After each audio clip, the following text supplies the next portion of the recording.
Hi, I'm Joy with The Art of Acceptance. I just wanted to come to you guys tonight because I've been working on a project this week for my public speaking class. It's a self-introductory speech. The directions we have for this particular speech is it has to contain an object that we're talking about, but it also has to represent us because we're introducing ourselves to the world. And this can be one particular story in your life that has molded you into who you are. It can be your entire life story, just anything between 4 and 7 minutes and revolving somewhat around this object. So, in the writing of this speech, it took me a while to figure out really what to write, mainly because I couldn't think of an object really that I own that represents me or means a lot to me. I have a lot of objects that mean a lot to me, but in a way that introduces me, if that makes sense. I wasn't real sure how to do that. So as I was driving around Lancaster today, just kind of running a lot of errands, I thought of something. Something kind of popped in my head that I own this necklace that my husband bought me. It's a heart, and it has 4 stones in it. It's the 3 birthstones of my children as well as my husband's birthstone. He had it made after Salem was born. Can't remember if it was Christmas or a birthday, but it was in a special occasion. And it had his birthstone as well as Elijah's and Salem's. And then after Asa was born, he went and had Asa's birthstone added. So I thought I could use that. Surely there's a way I can write around that. So I came home and I just kind of started writing and kind of started pouring my heart out onto paper. Now, I have not actually given the speech, so I can't read the speech for the class. So a lot of these pieces might end up missing as I actually start giving the speech because I don't exactly have it memorized. But in the writing of it, it was clear to me that this is something that I would want to share on my vlog. Now, I do want to give a warning at the beginning of this. So here is the warning. Warning, warning, warning. Mom, Dad, any other family members, aunts, uncles, cousins, whoever, if you're watching this and you don't want to know certain things about my past, if you want to just say this is none of your business, please turn it off now. I love you and good night. Okay? Because this gets a little personal. And things that a lot of my family, I never told anyway, a lot of my family. So I'm just going to read this tonight because it was just something in my heart and I wanted to share it. So reading it verbatim, so it is what it is. I'm Melissa Cato. Everyone calls me Joy. I'm sure it's because I'm such a joy to be around and not just because it's my actual given middle name. I'm a wife of 1 and a mom of 3 and currently work at a local South Carolina company within our quality department. Now, isn't it funny when you're asked about yourself, especially women, we're typically asked about our relationship status, how many kids we have, and what we do for a living. I know men are faced with some of these questions as well, but even if we are asked to talk about ourselves, that's typically what we're expected to say. Or maybe it's just what comes second nature to us to introduce ourselves in that same way. This necklace was given to me by my husband of 22 years. It has 4 pieces or stones in it, representing the birthstones of the 4 pieces of my heart, my husband and 3 boys. And like this necklace, there are different pieces of who I am today. I was not a very studious student when I was in high school. I was a very lazy learner when I was younger, mainly because of a lot of school came very easy to me.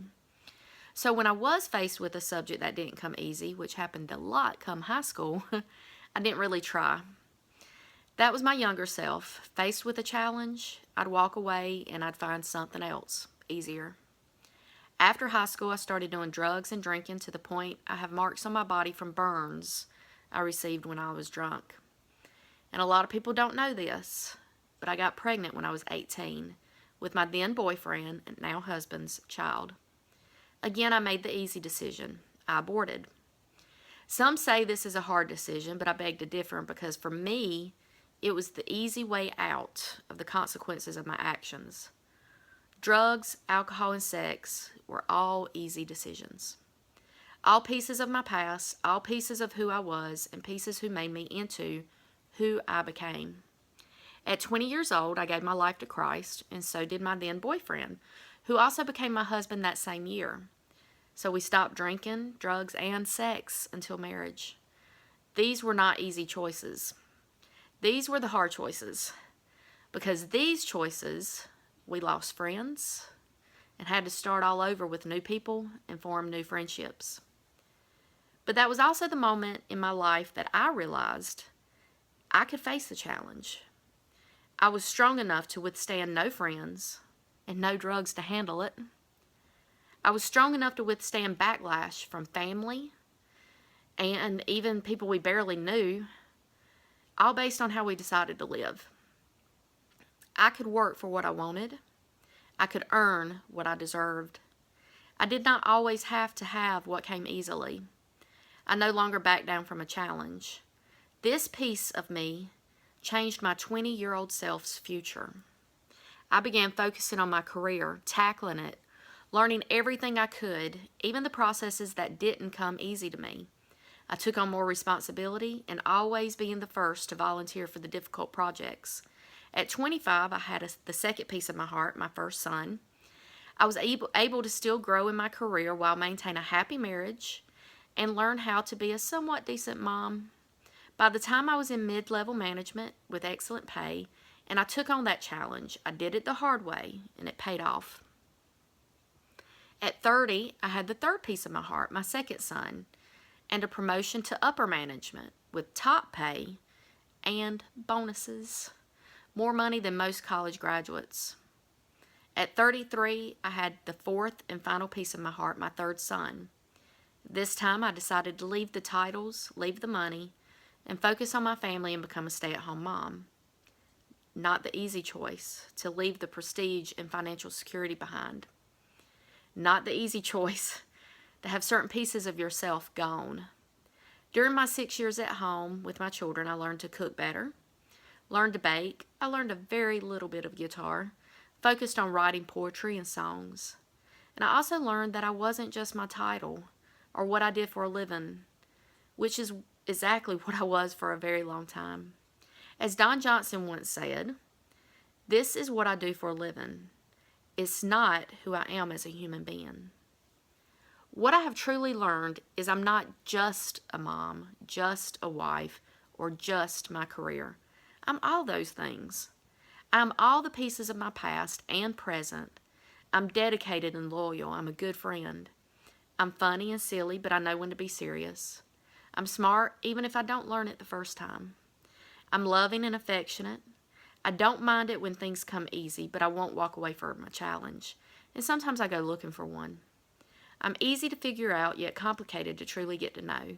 Those that think they know me will learn a little bit more about me every time we speak. I'm an open book, yet I don't let many read all the chapters.